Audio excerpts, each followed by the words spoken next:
Everyone, good evening. Thank you all for coming. Thank you to the members for joining us. Nice to see you all. So, without any delay, we have received apologies for absence from. I've had apologies from Councillor Glenn, Councillor Stagg, Councillor S. Oakes and Councillor N. Oakes. Okay, so I'm assuming we're happy to accept those apologies. Yes.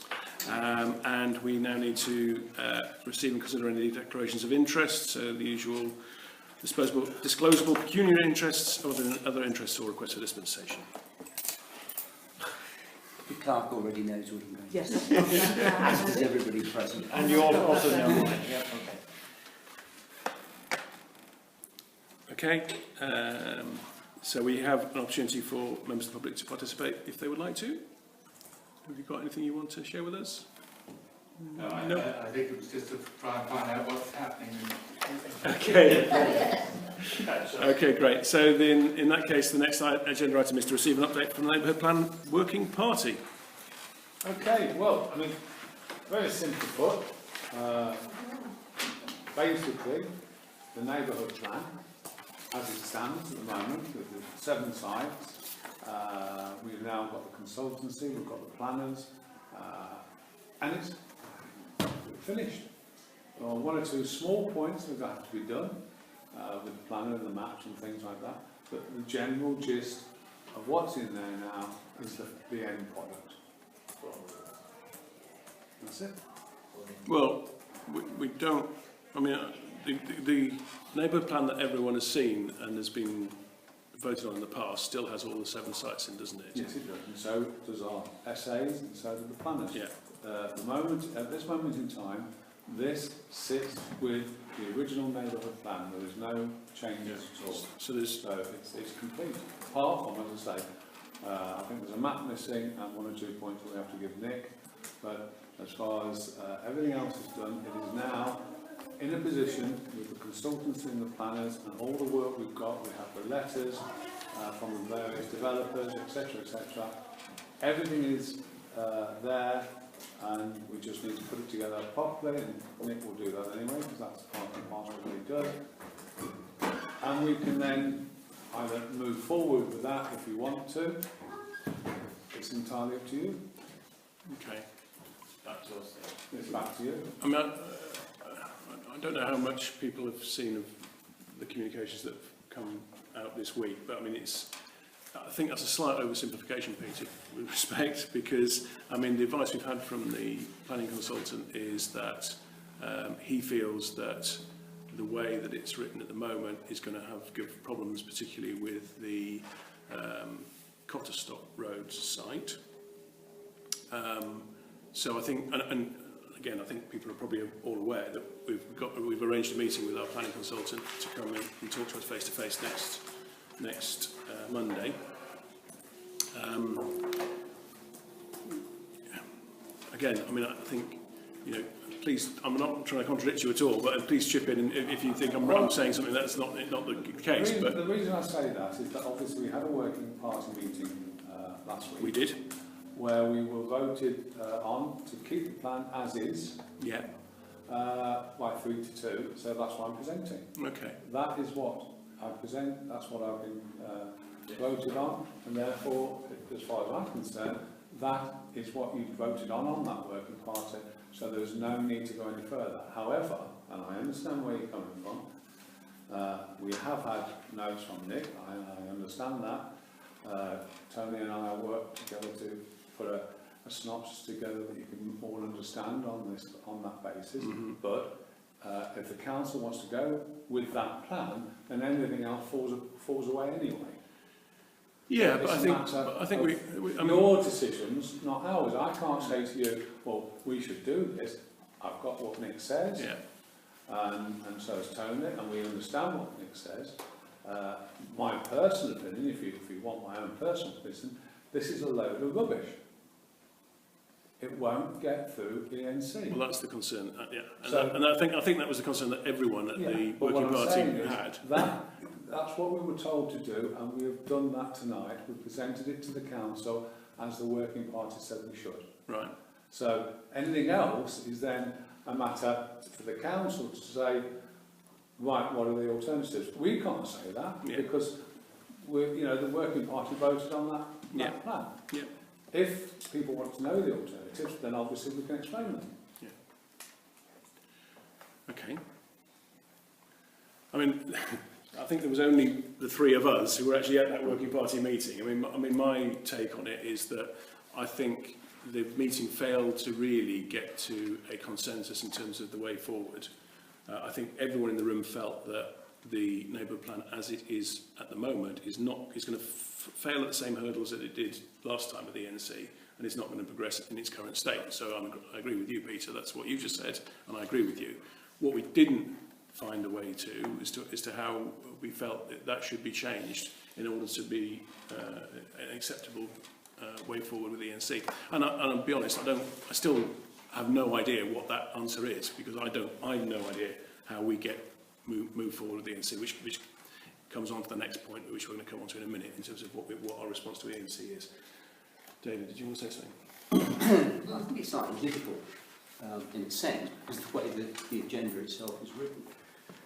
But taking on board what the planning consultant has said, namely that as it currently stands, his advice is that it's unlikely this plan can get across the hurdles it needs to get across. Either we say we're going to stick with our plan come hell or high water and potentially just see it sink, or we have to take on board what's been said. Now the trouble, in a sense, with taking on board what has been said is that it's marginally like going back to the drawing board and saying, right, if we can't have what we originally decided upon, and let's face it, that structure has existed for the best part of the last 4 years. Let's not forget. That was essentially the same plan that would have been put to the public meeting in 2015 and got pulled at the last minute. So it's a very major step. Now the consultant has suggested, amongst other things, taking out the Cotterstock Road site. I see his rationale for saying it's a site that I personally think we should junk. I now find it a lot easier to say that, because having backed onto it previously, I would have been in a difficult position, but I don't anymore, so I can make my position clear. But of course, it's not just a question of dropping one site. We have to then take on board that that takes out 30 houses from our set of allocations. Do we need to put them back? If we put them back, where do we put them back? But we also have to take on board that the consultant is saying that we are going to have issues potentially around density. And underlying that in part is the issue around whether or not taking larger tracts of land and saying they should be, in a sense, quote-unquote, partially developed. Is that a strategy which of itself is going to run us into problems? Simplistically, you could make up the numbers comparatively easy by taking out the 30 of Cotterstock Road, putting in, and I nearly float this because I know there's at least one of our number who will have a contrary view, say putting in the whole of the Ashton Road site. That pushes us up actually 15 up from where we are now.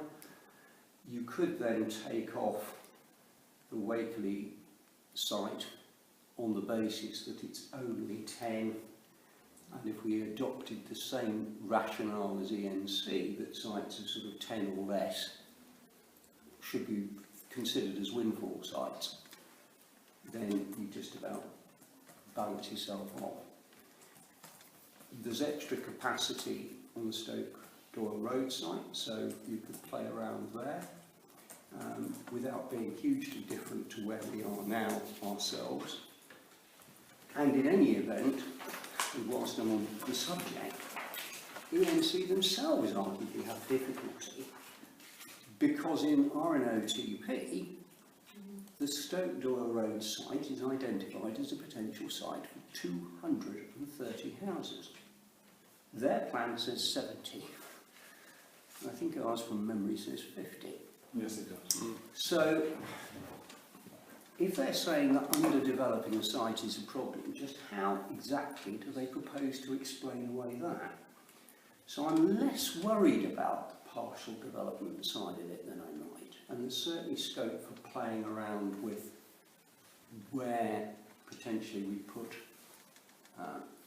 any shortfall, if we decide there is a shortfall, because arguably you could take 30 out and not have a shortfall compared to where we ought to be, could be. But do we play around with those things at all? Do we do anything to densities on any of those particular sites? And that's why I sent out an email earlier, it wasn't earlier this week, it must have been last week, saying I'm not convinced that in a meeting of 1 hour's duration we're actually going to have enough time to do that, because you almost have to look at each of those sites again and go through the same exercise that our current working party has gone through and previous working party stroke subgroups have gone through, and having spent hours and hours and hours and hours on the plan that was eventually kind of taken forward and on all those site assessments. If we are going to go over those site assessments again in great detail, it's no small job.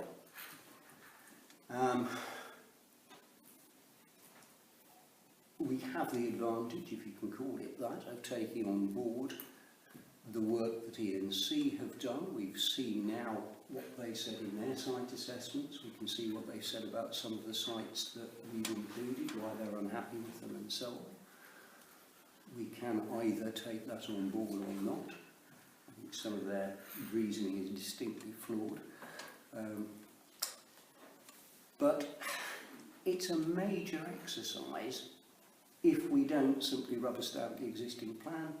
And I have to make it clear, based on the advice from the consultant, I couldn't support simply taking forward our existing plan. It's bonkers to do that in the face of the advice we've now received.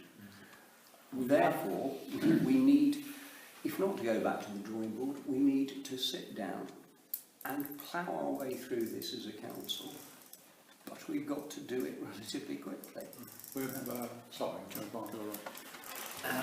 On this matter of densities, we had a lot of to-in and fro-in with the maps, where we had, on quite a few sites, we had an area for development within this plan and an area for development at a later date on some of those sites. That brought the densities up. Now, I know we had conversations with the developer for the Cotterstock site, who would like to include the whole site as the site for development, rather than develop a portion of it and use a portion of it for other purposes or later development. But where are we with the maps now? Because if those maps have been changed to make those entire sites the development site, then that's why we've got the low densities. Let me first go back to the ENC local plan. Cotterstock Road, they've got 130 houses in there, so their density is right. However, we don't need to put Cotterstock Road site in there, actually nor did ENC, because it's in the core strategy and it's also in the RNO2P. So neither of us really needed to put the Cotterstock Road site in there. ENC are doing it because they want the 106 money. Ashton Road, they will not consider 45 houses because the density is too low, because as you said, rightly said, little boy, they want the whole site used, and therefore they want to put 90 to 100 houses on there, and that's what they put in their local plan, so that the density figure is correct in their plan. But because our plan only says 45 houses and it's part development, they're still taking the whole land into consideration, so the density on that land is too low. It's as simple as that. Herne Road exactly the same. The density that we have in our plan of 45 ounces on the 10-acre site, because the other 10 acres has been, or will be gifted to Arundel Town Council, still means that their density is far, far too low. And again, they don't accept that. The only thing they do accept is Stoke Doyle Road. They've put 70 on there because they're actually using a tract of land that doesn't belong to the developers. So they're actually using that land that's not belonging to the developers as to get their density up to the 70, which they accept. So that's where we're at. But Bennefield Road has the correct density anyway, if you take out the Greenfield site. If you leave the Greenfield site into Bennefield Road, which again is what the ENC have done, then the density down there is low. But because, again, that Greenfield site is being gifted to Arundel Council, and we can prove that's being gifted to Arundel Council, the density on Bennefield Road is correct. The two other sites we talked about, well, Wakely Close, that's a Winfield site, so yeah, we could take it out. There's no need to take it out.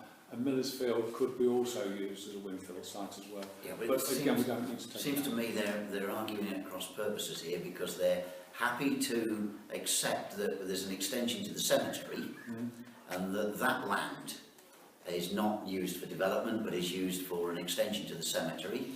I don't see what the difference is between that as a community asset, a community usage, the same as a cricket pitch down at Herne Road, or we talked to the developer a long while ago now about other things going on the site at Copperstock Road to use part of that site for green purposes. We talked about allotments there and other things on that site.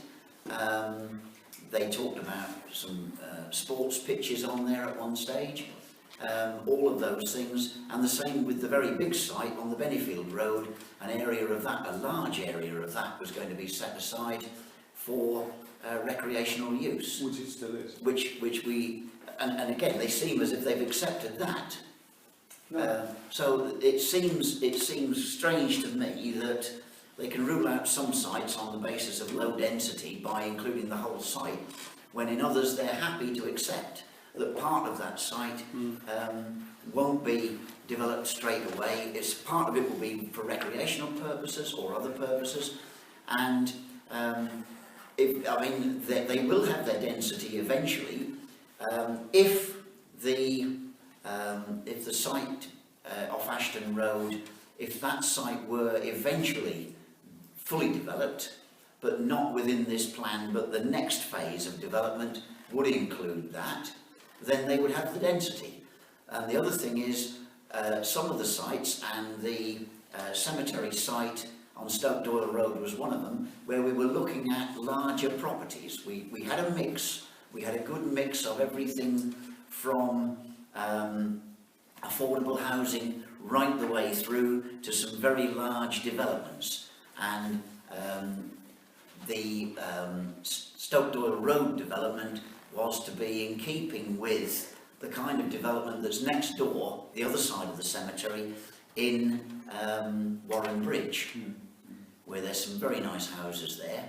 And I don't know what the density figure is there, but I suggest that density figure would be similar, from the drawings I've seen, the sketches I've seen of layouts, would be very similar to what we're proposing to allow for the new Stoke Doyle site. I totally agree with you.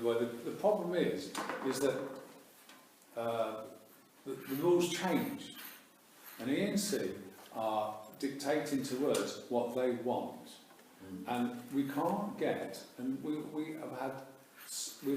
literally have hit our head against brick walls day after day after day, trying to get meetings for ENC to actually do something that is aligned with the neighbourhood plan.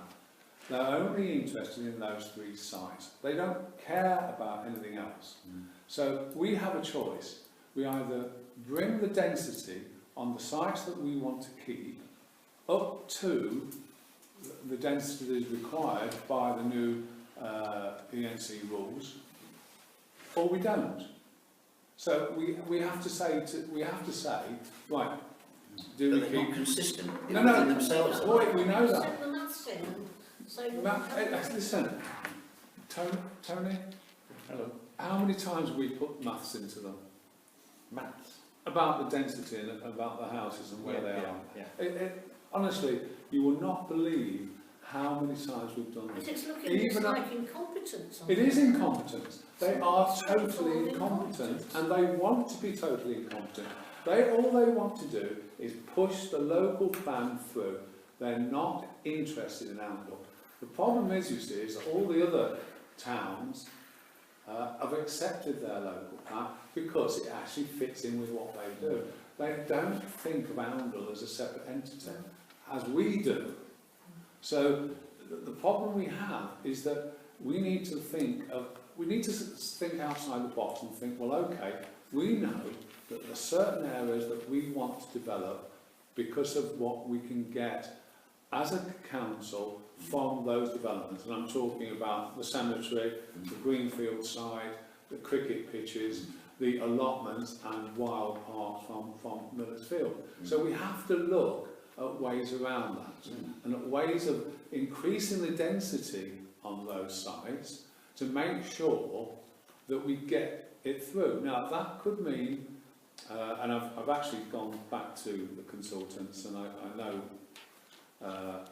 what we have to do for the SEAs to get a different approach. That's not a problem. It won't take that long because they've already got everything there. They just need adjustments on certain words, etc., to take in those approaches. So that's not too much of a problem. The planner, again, and you'll meet him next week, he can do the planning report very quickly because it doesn't mean that much difference. The problem arises is that this has been through Reg 14. It didn't go through, but it went through. But we've put all the comments of the open sessions we've had with the public into the new plan, so they're all there.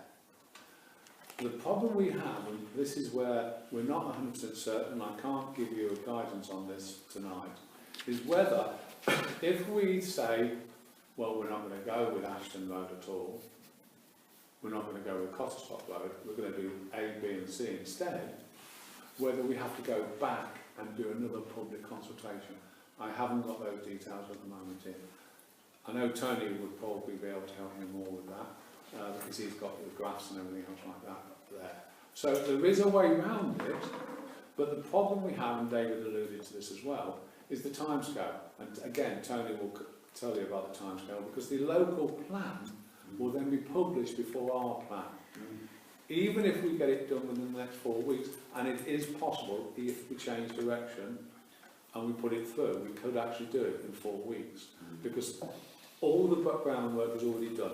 There isn't anything else really to do apart from alter the SA slightly. So we can do it, but we will still be behind the local plan. And this is where we need to get some backside kicking, if you like, at the NC. And this is where Tony comes in with his letter threatening a judicial review, because we need to get them sitting round the table. We're not saying we want to do it, but we need to get them sitting round the table and take notice around them, because if they don't, we'll end up with a local plan, because they're not going to look at anything else. Their mindset is that, Jerry, you were at the meeting of the ENC the other week. Richard Palmer is at a mindset where whatever we say or do, he's not going to take any notice. I mean, I think the concern I have is that, I mean, I'm very much looking forward to talking to the planning consultant on Monday next week, is that the concern I have is that it doesn't seem to me, from what he's telling us, it doesn't really matter what we put in our neighbourhood plan. We're going to get what we're given, you know. So, because I mean, the whole point about Cotterstock Road is that it's in the Arnold plan, and therefore it will be developed. Yes. So us not putting it in the neighbourhood plan doesn't mean that, as far as I understand from what I'm being told, it doesn't mean that site will not be developed. Exactly. Equally, St Christopher's Drive, equally, whatever else. So, and equally, there's nothing stopping other developers putting forward planning applications for other sites as well. So, yeah, I think David was first. Well,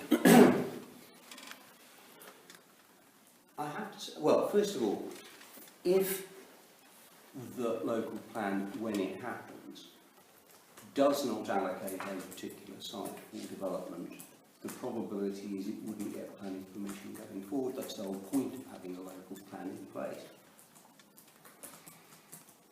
I'm not convinced that just because these two sites were flagged up as potential development sites in RNOTP, that in the end it is inevitable that they have to be developed. There's no logic to it in terms of just the application, pure common sense to it. But even in planning terms, I don't believe that it actually follows as night follows day, and in any event, they're not following RNOTP because the numbers they're suggesting are wholly different to those that are referred to in RNOTP. You can't say we're following it and then do something that is in effect different. So I'm less worried about that. It's true to say that if the local plan is adopted, any neighbourhood plan that we put forward, it wouldn't stop us putting forward one, but it couldn't in effect be in conflict with the strategic policies of the local plan. But that of course presupposes that the local plan gets through, put the word in inverted commas, as quickly as ENC A think it will and B hope it will. Whether or not we ultimately embark on a judicial review, which would be a hell of an undertaking and very, very costly, I don't know. But I think that there are so many things wrong with the way in which that local plan has been put together in terms of the sites in Oundle, that it's definitely possible to use various routes to try and challenge it, stroke slow it up. And if they get as bogged down as they've contrived to get us bogged down, then we might yet beat them to it in essence. So never give up until it's clearly all over, and it isn't all over at this stage. But I do think, and all of these subjects interlink, and the Mayor's mentioned it already, that this issue of what we say to ENC next is arguably relatively critical. But if we say that we are threatening a judicial review, we have to be prepared to see it through. I think there's a realistic chance that any judicial review that we had would work. I think that the whole way in which they've put this thing together is so flawed that it's quite possible that it would actually be sent back to the drawing board. The practical problem for all of us, however, is that if their plan goes back to the drawing board and ours is still being pushed on but is not yet there, there are developers out there who will say, oh, you know, Christmas has come early. There is nothing in place, either in terms of a local plan or a neighbourhood plan. RNOTP is out of date, even though in theory it's live till 2021. And there will be applications come in. And indeed, of course, the more that we talk potentially about cutting this site or cutting that site, the greater the risk is that the potential developer of said site is going to say, you know what, I'm going to put a planning application in now for fear that ultimately Oundle will take it out of their plan. And in the end, even though I think it's going to go through on ENC, I turn out to be wrong, Oundle gets their plan in, and suddenly I'm not getting what I want at all. So there is a risk, but actually that's one we can't control. These people could put planning applications in next week for whatever, and they'll have to be dealt with in the normal planning way. Hopefully they get called in by the Secretary of State. But for now, we press on with doing this, and we devise the best possible strategy for dealing with the NC in the meantime. Just like to say, I think whichever way we turn, they're going to put their planning applications in. They're going to see that there's a number of routes in. So we just have to do, I think, what's best for us. I think you put it very well, don't you? Yes, I agree. I mean, there's a lot of sense being spoken about, but one thing we must remember is that our obligation to the town, having had the 2 town meetings about the whole thing, that we don't take it and take the whole thing slightly away from what the town wants. I mean, we're in a sort of a difficult place now, very, very difficult place, because we have an obligation to the town to see this thing through, because that's what we committed ourselves to. But now, if it shifts slightly, then you know we're acting. Yeah, Roy, and then I think the town clerk was with me in a number of meetings and other councillors when we met with the NC some long while ago now, when they were at the first stage of drafting the district plan, and they couldn't be more cooperative. They wanted to incorporate as much of our neighbourhood plan as possible.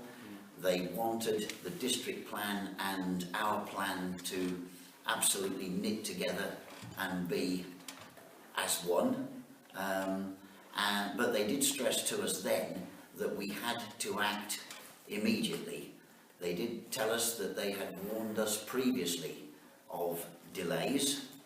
We'd ignored earlier urges from them to get the thing done and move on with it.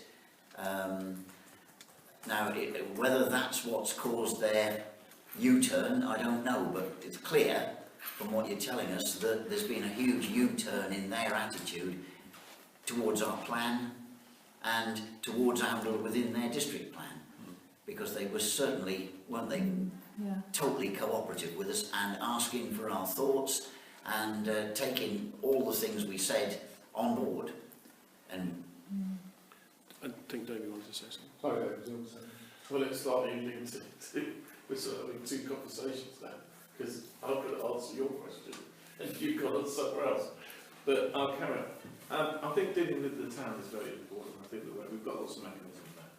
I think as I tell my son, distribute the Oundle advertiser, and we have our little piece in there. I think we need to come up with a constructive story. That's what I wrote to everybody in my email.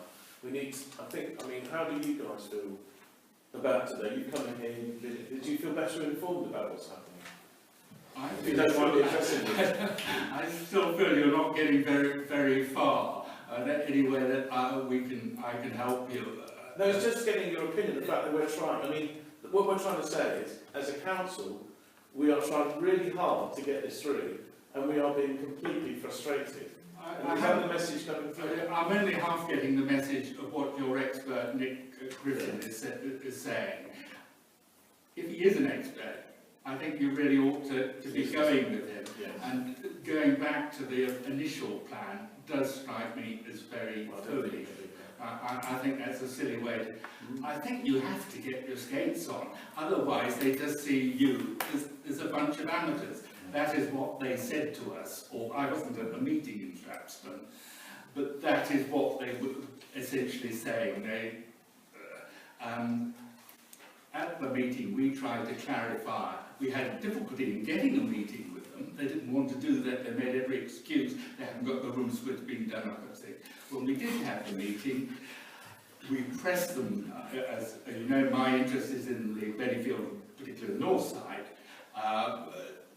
why that has suddenly disappeared off the map. Oh, there were minor points. They would not give a straight answer. You've seen our rebuttals to the various things they've done, and we've again asked them to see them and then names.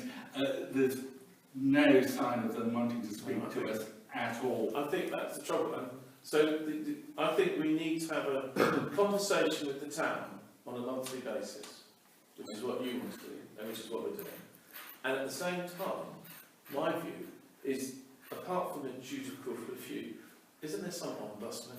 They're talking about it for the new unitary council, where you have somebody who represents the little people, who can actually say, look, you're not helping us. Can we go somewhere else? Or they can go, let's have a look at this, because you're not being fair to the town. And we're supposed to represent the local people. And this is the thing that I find incredible. I'm sorry, I know we want to say things, but can I just, I'm just mindful of time really.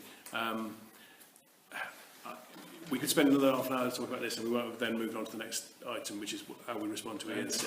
I think what we're saying is that we're not happy with the neighbourhood plan as it is. We know that there are issues, and we don't think it should proceed just unchanged from where we were, given the feedback we've had from the consultant and the response from ENC.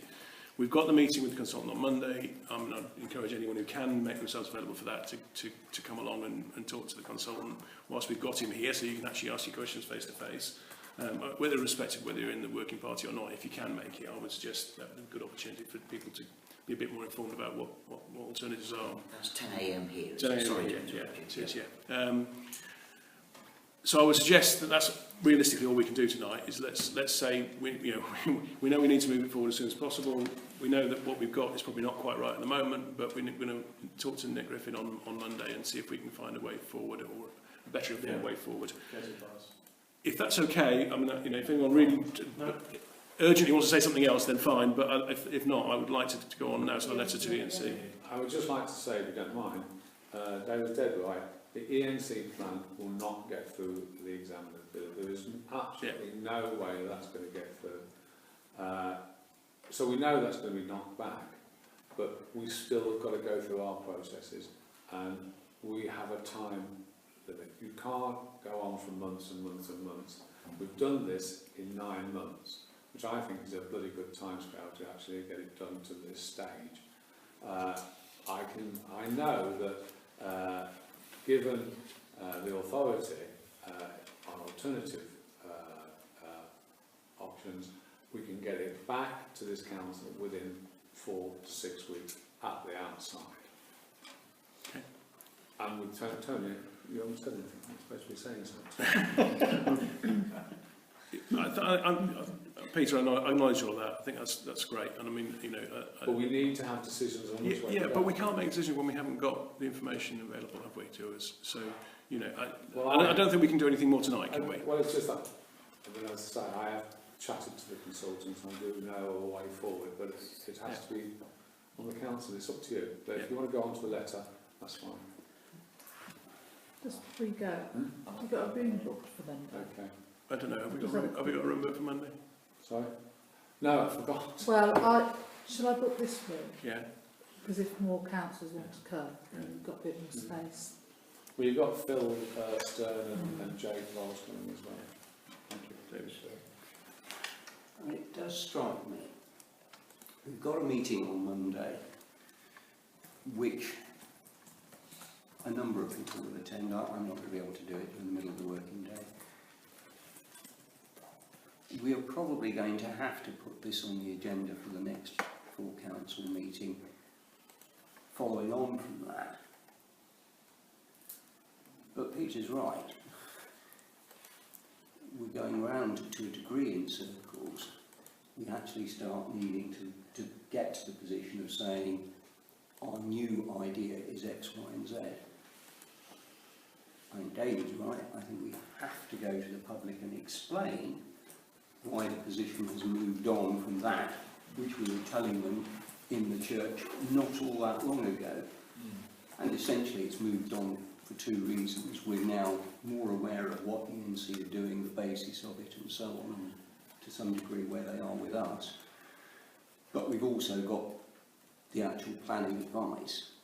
We would have to in effect share that with the people to explain any change of direction. And if we have to have another public meeting, we'll have to have another public meeting.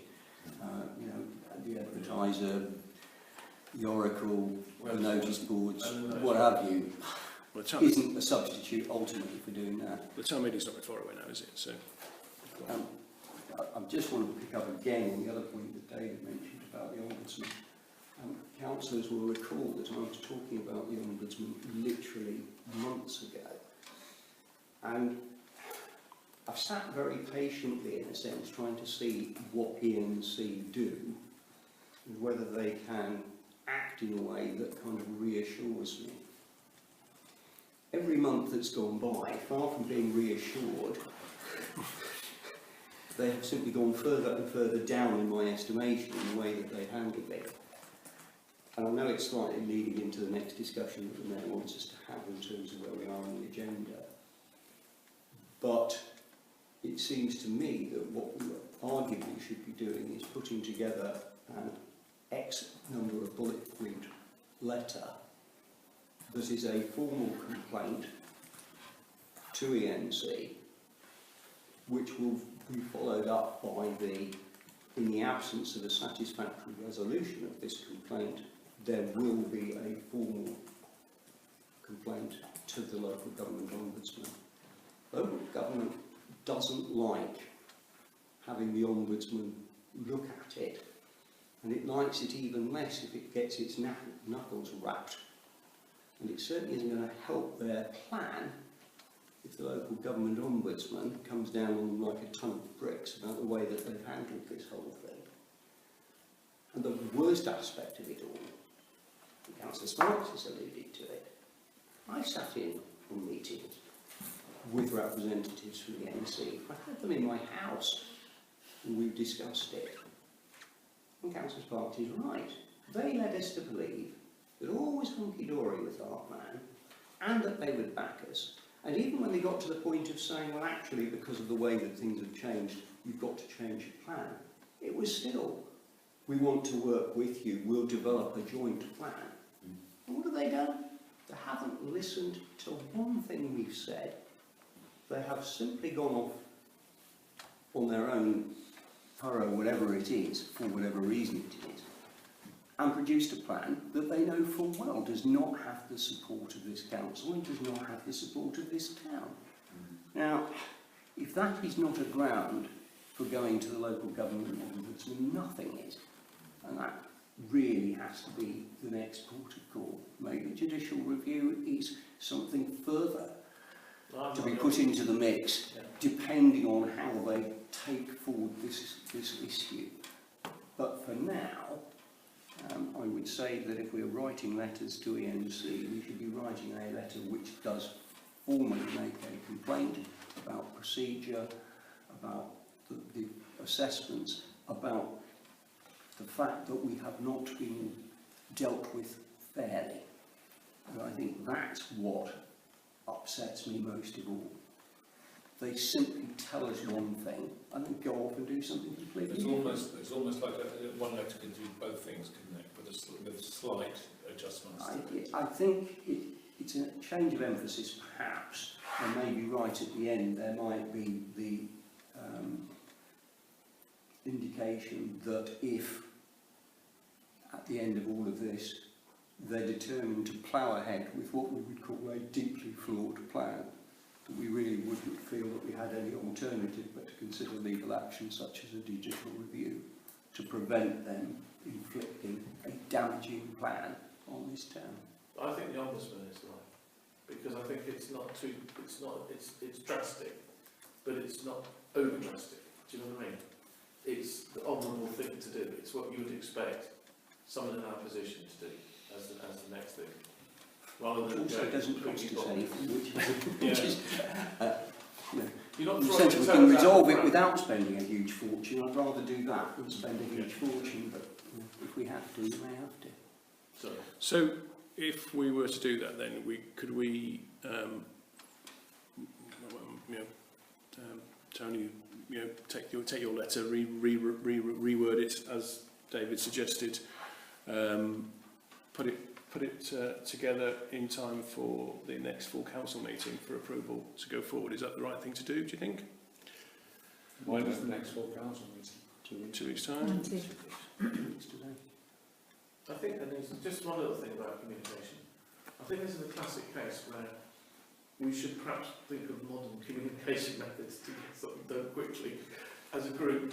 And it's 2 weeks too long. Yes. And I think in some respects the thing Well, is... the problem is, if it is, we've got to have an extraordinary meeting of full Can council. we do some meeting electronically No, rather than no, face to face? no.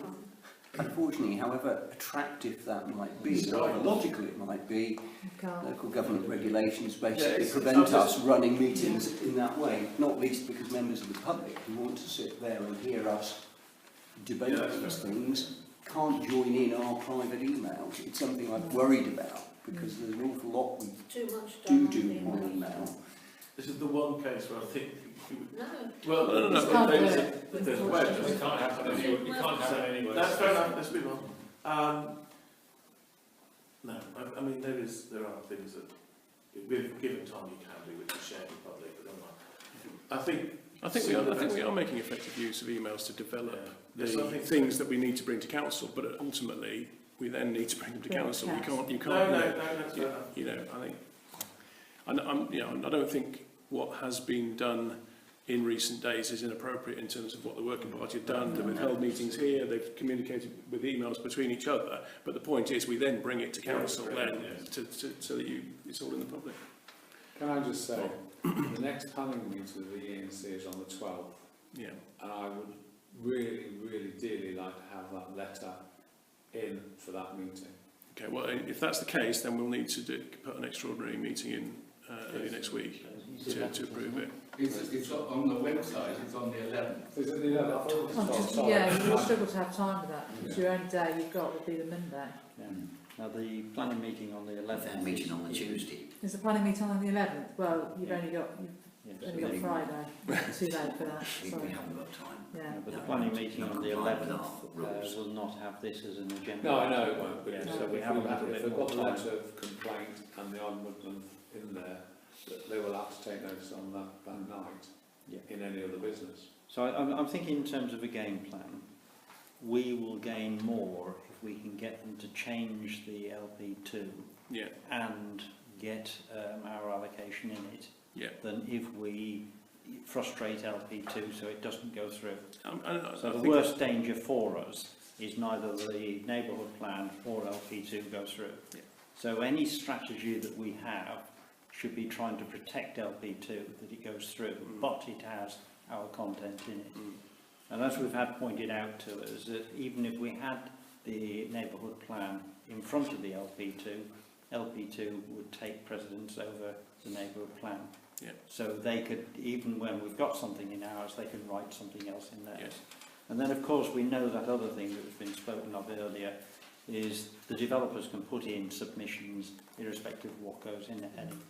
So in putting the letter together as a draft, the idea was to try and influence LP2.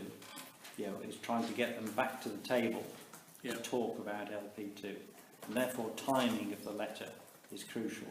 So although the meeting it's not going to come off on the meeting of the 11th, they must be drafting something for that following meeting, which is back end of March, isn't it? Sort of time. Yes, but yeah, if you think about drafting, if they're doing something 2 weeks ahead of the meeting as a draft, Yeah. we need to get in and influence that. Well, so, I mean, it sort of fits with that then, doesn't it? I guess if we can get something together that we can give councillors a chance to see before the next full council meeting, then that would be... Might I bring up one idea? Is the situation so toxic with Richard Palmer? I've only seen him once on the other night, but he is the complete cause of the impasse. I don't think it's fair to blame an individual. I think that it is ENC as a body who have got very clearly given their officers an objective of getting the local plan through. So it's unfair to blame individual officers. It's ENC corporately that is following this route. At the moment, it strikes me it's foolishness followed by pig-headedness, or worse, there's intimate relations with developers. And if one went to the chairman of the council of East Northants and the chief executive. Just remind you that this meeting is recorded and it is for the public, so I'm just suggesting that things may be so toxic that you're getting nowhere. If I could make a comment, I'm Anne Miller, Millersfield, and We met with Richard Palmer in September, and I found him helpful, courteous. He absolutely stressed the urgency. Their priority was to get the local plan done before they cease to exist, and I can understand that. And as Councillor Robinson said, the key thing is to actually have a plan. We can't move forward unless there is a plan in place. Currently we cannot move, we're contrary to policy. And I would really counsel you, as possibly with another major political thing that's going on at the moment, it's about urgency, it's about compromise. I think it is about being reality. If your consultant says you need to have higher density or this site won't work, you have to listen. You know. And then hopefully you can find a way of squeezing in what you want into what ENC wants. And if personal relationships are difficult, maybe put a new face in. I don't know. But it's obviously it's urgency, compromise, and reality. If I could say something on density. As you know, we've got a large site, 42 acres, that one could have, which would accommodate 300 houses and more. When we initially broached it, we were told that we were getting 120 and the houses had to be spread around and things for one reason or another, and we accepted that. But the density on that area can be adjusted to fit with East North Hants. It's just a triangular area where we can allocate an area for 120 or whatever number of houses at the density specified by East North Hants. We haven't gone into the drawing up beautiful plans at this stage, because it's a waste of time and money, and that's what East North Hants does. Okay. And on a smaller scale, it's the same with us. Originally we put in 25. Currently it's 15. If you want more, I'm sure my brother and I would accommodate that. But it's not, in our case, it's not sensible to try and build down on the floodplain, just grade 3 floodplain, and will only create unhappiness. And I'm sure it would ultimately get turned down by the planners, which is why we don't want to build down there. Okay. Yeah, I know, we're running out of time rapidly, so is anyone going to say that they're not happy with what I've proposed, which is that we put together this letter talking about issues that we have and stating that it will be local government ombudsman will be asked to review if we don't get satisfactory responses. Yeah? Yes. And we'll do that for next full council meeting. Okay. Fine. In that case then, the only other thing is any other relevant matters for report? No? Okay. In which case that brings us to the sorry, end. just one quick one. Go on, Ian did give us apologies. Ah, I found them. you So found do it. you mind if I put him into the accepted apologies? Yeah, that's fine. Yeah. Okay. Well done, sir. All right. Thank you, everyone.